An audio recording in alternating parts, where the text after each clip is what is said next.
Robin with Cool Things in Nature, and we are in Bar Harbor in Maine. Actually on the bar to Bar Island, which is right over there, part of Acadia National Park. And right here I have some cool things that I found.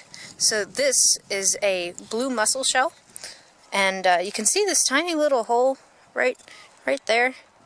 And that is actually the reason this animal is no longer alive. It's a little hole that was drilled by a creature like this. Now, this is a whelk.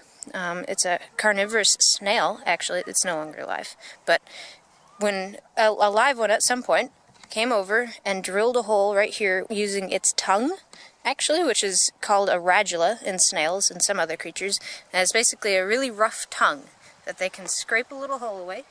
And once they have a hole big enough, they just eat their meal of a nice fresh clamshell. I found some more stuff, cool stuff out on the sandbar.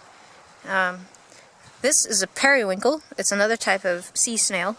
And actually, a lot of the periwinkles on the coast of Maine are an invasive species from overseas. Oops, there's in the sun.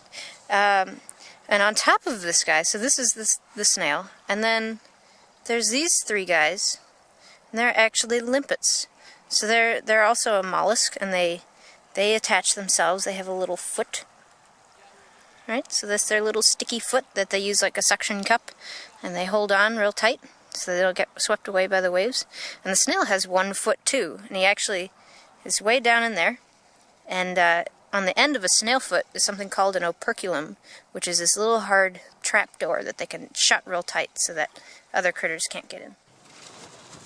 Okay, so we are in Acadia National Park out on Great Head.